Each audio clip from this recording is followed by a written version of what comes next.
Hello friends, and welcome to the English version of Defense Matrix.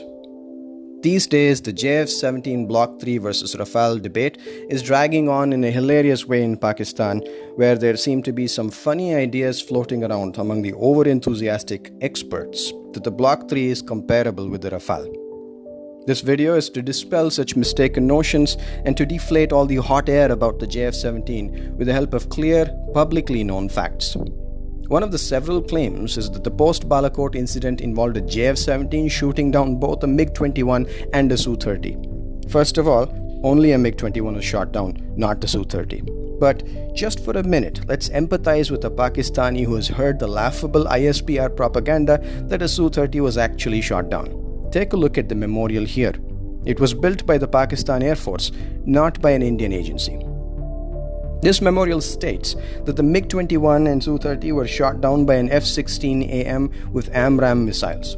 So when it comes to the JF-17 having any role to play in the post-Balakot mission, either the PAF has been lying to them or their experts have been lying to them. Now it's a different matter that when it comes to a Su-30 being shot down, both have been lying.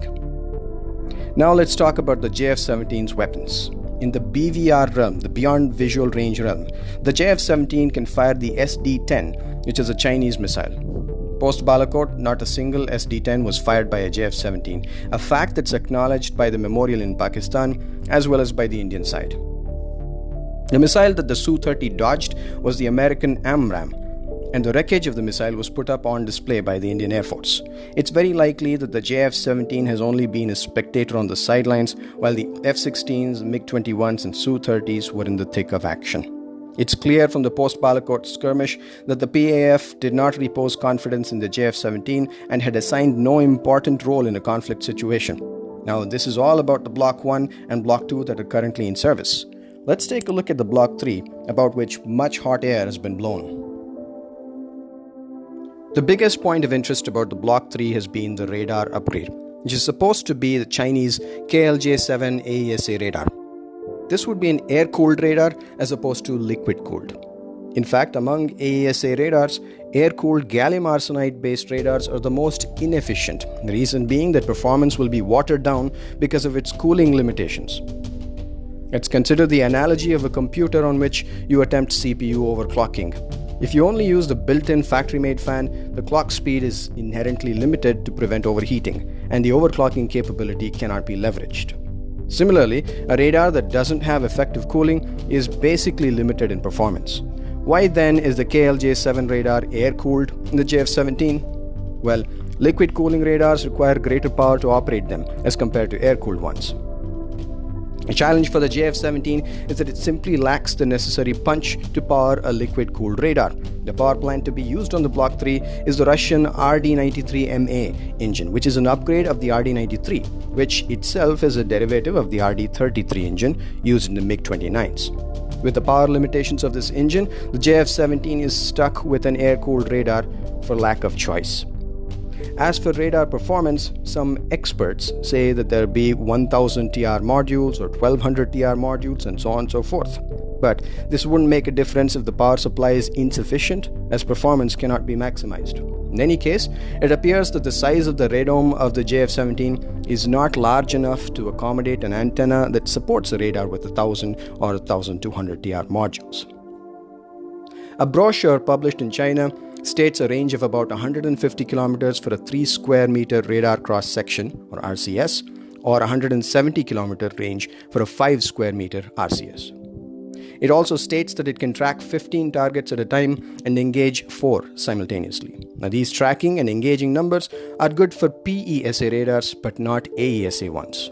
For instance, if you compare this with the initial FGA-29 version of the Russian Zhuk AE radar, which had 680 TR modules, was able to track 30 targets and engage 6 at a time. The KLJ is comparatively weak, and this radar will go down as one of the weakest AESA radars. To repeat, this is not an issue with the radar itself, but with the weak engine. Stuck with a single Russian power plant that can't support better performance, the JF-17 is forced to do with muted performance. Now, let's look at the Rafale for a minute. The IAF uses the F3R standard of the Rafale, which comes with an RBE2 AESA radar. This is also based on gallium arsenide and has 838 TR modules. Its range is around 180 kilometers for a 3 square meter RCS. One of the things that determines which aircraft will spot enemy aircraft first is its radar cross-section, or RCS. JF-17 Block 1 and 2 are based on aluminum alloy construction, due to which their RCS is rather high. It's believed that the RCS of the Block 1 and Block 2 is about 3 to 4 square meters. Reports say that some extent of composite material use will be incorporated in the Block 3 along with the application of a radar-absorbent material coating. Even assuming that the RCS is therefore going down substantially to 2 square meters, compare that with the Rafale's construction of serrated patterns, extensive use of composite materials, concealed engine blades via serpentine air intakes and so on, resulting in an outstanding RCS of a mere 0.05 to 0.1 square meter. Without doubt, the Rafale would spot the JF-17 much before the JF-17 can target the Rafale. The aircraft that spots the enemy first strategizes first and launches missiles first. They say the JF-17 can launch the Chinese PL-15 missile, which supposedly has a range of 300 kilometers. It doesn't matter even if it's 500 kilometers. There's no use of this if you can't spot the enemy from such distances in the first place.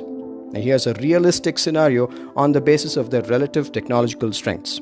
The Rafale would spot the JF-17 from a distance of 140 to 150 kilometers, while the JF-17 cannot see the Rafale until it's within 70 to 80 kilometers distance. The Rafale fires the Meteor much before the JF-17 can, and it fires when the JF-17 is well within the maximum range of the missile. To evade the Meteor, the JF-17 would have to perform evasive maneuvers, during which time the Rafale would be up close on the JF-17 to get it well inside the no-escape zone to fire a second Meteor. If the JF-17 was able to escape the first long-range missile at all, the second missile launched within the no-escape zone will hit home. There's no opportunity here for the JF-17 to fire the PL-15 in the first place. If a PL-15 was ever fired, the Rafale has advanced countermeasures like towed decoys, which work very effectively against RF missiles. Towed decoys mimic aircraft radar signatures and attract RF missiles towards themselves. We've just been scratching the surface of the BVR realm. We haven't even discussed the subject of the F3R defensive suite, which shows the missile's position both before and after launch and automatically applies defensive measures. The fact of the matter is, the JF-17 does not have anywhere close to the kind of situational awareness that the Rafale boasts of. Another important factor is range. The Rafale is capable of supercruise, which allows it to fly at supersonic speeds while saving fuel and fly longer ranges. The JF-17 does not have this capability. Further, the JF-17 has a smaller fuel tank, and it will need to carry its fuel in external drop tanks. These will not only use up its limited hardpoints, but also weigh on the JF-17's limited carrying capacity. Its ability to carry missiles is therefore severely impeded. This contrasts with the Rafale, whose carrying capacity is much greater, and even with external drop tanks, has plenty of hardpoints to spare for weapons. At 14 hardpoints, it has twice as many as the JF-17. Both range and carrying capacity are much higher, which translates to a superior ability to stay in combat for longer. With such a vast difference in technology and capability, the Rafale is equipped to take on multiple JF-17s at a time. In fact, although a within visual range situation is less likely to occur between aircraft with this kind of a differential in capabilities, let's discuss that as well. Even with the upgraded A version of the Russian RD-93 engine, the thrust-to-weight ratio of the JF-17 still does not cross 1. It's said to be around 0.95. Rafale's thrust-to-weight exceeds 1 even with a full payload, that is, with a full fuel tank and 4 missiles. And if the payload is less than full, the ratio becomes even better. In fact, the Rafale was always designed to have exceptional thrust-to-weight ratios since it was built to operate from carrier decks as well. The Rafale is a canard delta wing based design, because of which the instantaneous turn rate is much superior to the JF-17's. Rafale's instantaneous turn rate is claimed to be about 36.4 degrees per second, which is exceptional. But the same cannot be said of the JF-17, that's based on a cropped delta design, whose instantaneous turn rate is much more modest. The JF-17 is claimed to have an ITR of 24.4 degrees per second. Compare that with Rafale's 36.4. In a single circle dogfight, the JF-17 doesn't stand a chance for long head-to-head with the Rafale.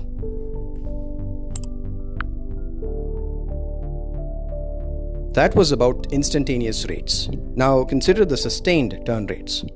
The Rafale is a delta-wing fighter with the associated side effect of bleeding speed during sustained turns. However, the combination of canards and a better thrust-weight ratio compensates for it and gives it a superior sustained turn rate as well at 23.5 degrees per second. Rafales have pulled up to 10 Gs at various air shows. In comparison, the current variant of the JF-17 has a maximum limit of 8 G. There is no evidence that the turn rates of the Block 3 version will be any different, but the gap with the Rafale is simply too large to bridge even otherwise. Generally speaking, maximum sustained turn rates can only be obtained under specific conditions. For instance, the seating position of the pilot, along with the advanced life support system of the Rafale, allow the pilot to sustain up to 9 Gs for a considerable amount of time, whereas the JF-17 Thunder's sustained turn rate cannot exceed at the most around 20 degrees per second. The pilot will also not be able to sustain over 8 Gs for a meaningful period of time. It's clear that the Rafale outguns the JF-17 in sustained turn rates as well, despite its delta-wing design. In a dogfight, the Rafale is clearly the bigger dog, and the JF-17 is far from having the required technological superiority to challenge the Rafale. In fact, this is true no matter what standpoint you evaluate these fighters from. Consider close-range combat weaponry as well, for example. The Rafale can fire the Mica missile, which can take turns up to 50 G. Contrast this with the Chinese-made PL-10, which has not yet been developed fully, yet it's being touted as the next-generation missile to be integrated with a Block 3. It's said that this missile has a 90-degree off-bore sight capability, which can be slaved with a helmet-mounted display. But this capability exists with the Mica missile as well. The Mica has a longer range than the PL-10 at 50 to 80 kilometers as compared to the PL-10's 20 to 25 kilometers. So even within visual range, the Rafale has a much bigger advantage. And this is just about air-to-air combat. We haven't even covered the Rafale's omni-combat capabilities beyond simply air-to-air, which is superior to the JF-17 beyond debate. But including those domains simply makes this video even longer. Now, if there are any experts, Pakistani or otherwise, who have a fact-based counter to any of this, mind you, a logical counter view, they're most welcome to share it in the comments below.